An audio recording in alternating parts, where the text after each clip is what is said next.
Ang ice cream ay isang malamig at matamis na pagkain na paborito ng maraming tao. Ay, we?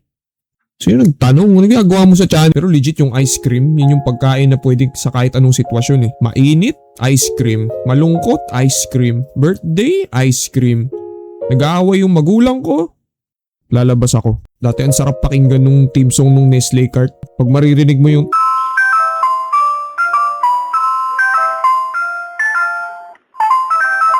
let's go! We eating good today. Pero ngayon matanda na ako, feeling ko isa to sa pinakamahirap na trabaho, yung pagiging ice cream vendor. Sipin mo, maghapon kang nagtutulak ng kariton sa ilalim ng araw or tuwing tag-ulan, tapos yung daan minsan pababa, minsan pataas. Kaya tulad ng buhay dito ni Bong Navarro or si Junie, siya sa palabas na to, isa siyang ice cream vendor. Sobrang bait niya dito. Kasi may mga bata na kasama yung yaya nila na gustong bumili ng ice cream. Hello mga kids! Gusto niyo ng ice cream? Tingnan, wala tayong pera. Wala daw sila pambayad. So anong point ng paglapit nila dito? Para matakam lalo? Kaya naawa si Junie sa mga bata, binigyan niya ng ice cream, tapos marami pang bata na may yaya yung sumulpot, tapos binigyan niya lahat. Nagbukas na siya ng charity dyan. Pero this time, meron ng actual na customer. Kaso dumating din yung karibal niya dito sa palabas na si Dodoy. Pinaglabanan nila yung customer hanggang sa mabad trip sa kanilang dalawa. Hindi nila matanggap yung rejection kaya sinundan pa din. Hindi nila na-realize na tumigil sila sa pataas na daan kaya bumagsak sila parehas. Dahil sa kalokohan nilang dalawa, tinanggalan sila parehas ng trabaho tapos napunta sa warehouse duty para mabayaran yung mga nasira nilang cart.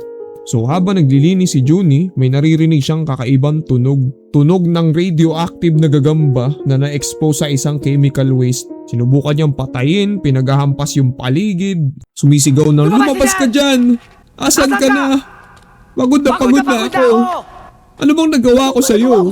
Pinaglalabasan niya ng galit yung gagamba na parang may kasalanan sa buhay niya. Pero di ba alam natin lahat ng Spider-Man na galing sa iba't ibang universe kinagat ng radioactive na spider. Pero yung bida natin, yung pinaka nag-stand out sa lahat, hindi siya kinagat.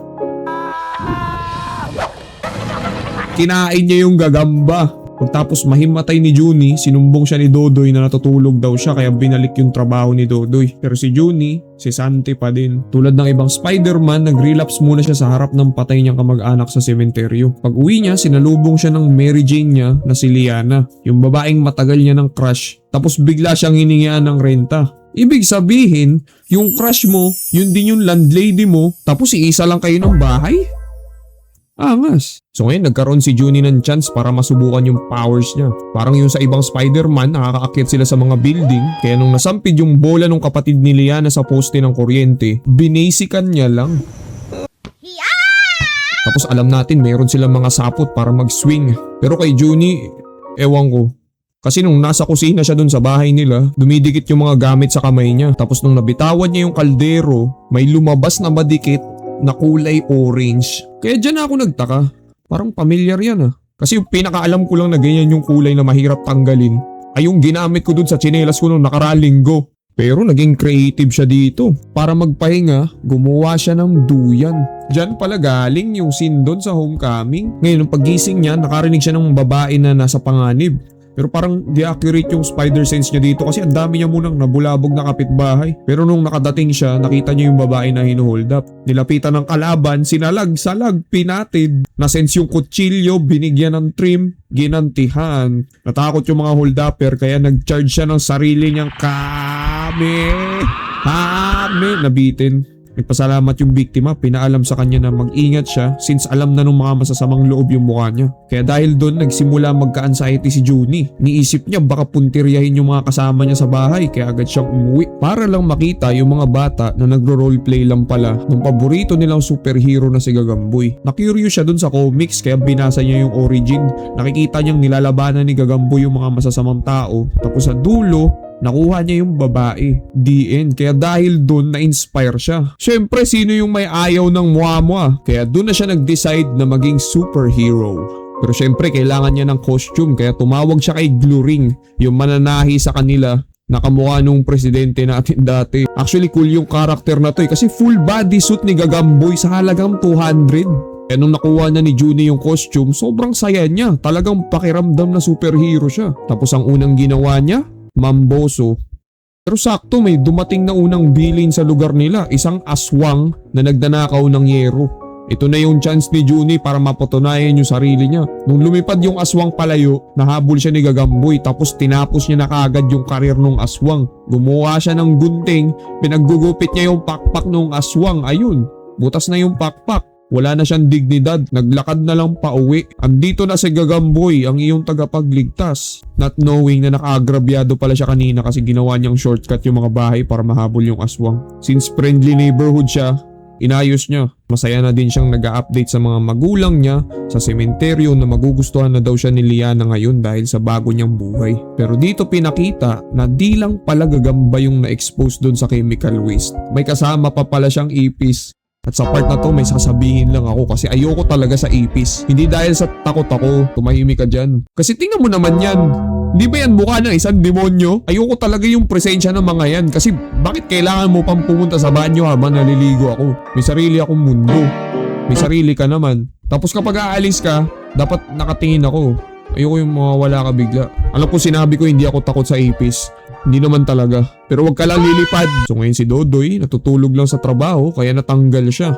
Bago umalis, kumain siya ng tinapay na hindi niya alam pinasukan na pala nung radioactive na ipis. Nung paggising niya, mas malala pa siya kay Junie kasi ginulat niya yung papalit sa kanya sa trabaho nung nag-transform siya bilang ipis. Sinabi niya, pag sumunod kayo sa akin, yayaman tayong lahat. Tawagin niyo kong Ipis man? Stop the cap. Stop the cap right now! Ngayon, kahit kaya na ni Junie tumalo ng mga kalaban, yung matinding kalaban niya ngayon ay yung katorpehan niya. Tsaka si Dodoy na nag-pull up sa isang 1999 Mercedes-Benz na convertible. Now yan ang entrance. Nagpaligsahan sila para sa matamis na oo ni Liana. Si Dodoy nagbigay ng mga mamahaling gamit. Si Junie gumawa ng orange na pamaypay, bracelet, buong sculpture, sobrang creative kaso ang problema, gawa sa organic niyang rugby. Si Dodoy pinarenovate yung kwarto nila tapos nalaman yung bullshit na halaman na binigay kanina kay Liana. Alam niyang it's fake. I knew it. Nalungkot si Junie kasi gusto lang naman daw niya mapasaya si Liana. Kaya sinabi sa kanya na magpakatotoo lang daw siya. Kaya nung dumating yung gabi, nag-decide na siya na magpakilala bilang si Gagamboy kaso natakot. Kaya na-depress na naman yung bida natin. Hindi natanggap yung another side niya. Kaya binigay niya na lang yung costume dun sa ukay-ukay. Habang pauwi, narinig niya yung usapan ng mga alagad ni Dodoy na may balak daw silang kidnapin si Liana. Kaya nagbago yung isip niya dun sa costume niya. Pagdating niya may presyo na ngayon. 50 na lang. Anong 50? Sinubukan niyang tumawad. 30? Hindi, 40. 35? 37. O sige, 80 na lang. What? Ngayon gusto niya subukan na warningan si Liana kaso busy mag-host sa pageant tapos hindi siya pinapapasok ng bantay. Kaya nag-disguise siya dito na contestant ng pageant. Talagang nag-participate siya dun sa talent portion pero nung nagkaroon na si Junie ng chance para sabihin yung panganib kay Liana, nakuha bigla yung attention niya na ginamit ni Glorin yung identity niya bilang Gagamboy. Kaya lahat sila na-shock. Maya-maya dumating na yung mga kikidnap kay Liana, nabalik na ni Gagamboy yung maskara niya, tapos tinalo niya yung mga kalaban. Pero dumating yung kinakatakutan ng lahat. Si Ipis man, lumipad siya papunta kay Gagamboy. Ang mga bata natakot, yung mga tao tumakas. Hindi maintindihan ni Gagamboy kung bakit dumalaw si Travis Scott sa barangay.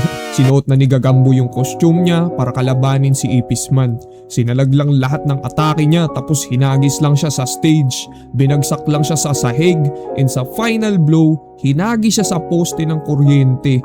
Maraming tao na may dalang ilaw ang nagtipon papunta kay Gagamboy. Hindi para magpasalamat, kundi para magreklamo sa nasirang poste ng kuryente. Ngayon nag-face reveal na si Gagamboy sa mga kapatid ni Liana na siya si Junie. Pinag-iisipan niya kung paano lalabanan si Ipis man kasi kahit siya takot sa ipis pero pinuntahan niya pa din sa warehouse kasama yung mga bata. Habang kalaban nila yung mga alagad, nakita ni Gagamboy na nakatali si Liana pero biglang sumulpot yung lumilipad na si Ipis man. Pinagsisipa siya, pinagsusuntok niya. Nagbabato niya ng mga umaapoy niyang rugby pero nung sa wakas nahuli niya si Ipis man, nag-drop siya dito ng maangas na linya. Hindi pa pinapanganak ang insektong tatalo kay Gagamboy. Ayun, natalo niya na si Ipis man. Nagkaroon na siya ng lakas magpakilala.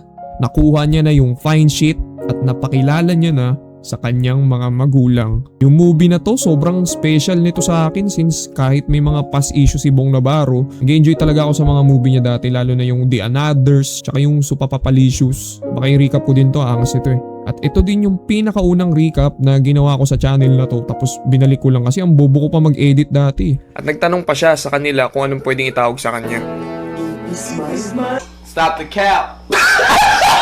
And now, gusto ko lang din sana i-promote yung business ng aking tropa na si Akishi. Pinadala niya ako ng 4 na t-shirt, talagang quality and swak sa presyo. Ito yung t-shirt na malalaman mong mahilig sa anime yung tao, basta alam mo yung reference ng suot niya. Hindi yung mga design na ganito na sobrang obvious. Like, oo na bro, crush mo na si Sasuke. Hindi yung katulad na bigay ni Akishi na ganito. Actually, ito yung pinaka-favorite ko sa bigay niya eh. Alam niyo ba kung saan to? Ba't ko sasabihin? Yun nga yung point eh. If you know, you know. Kaya check nyo na yung page ni Akishi, nasa link in the description. Tsaka ito na yung mga masisipag na naguhugas ng pinggan.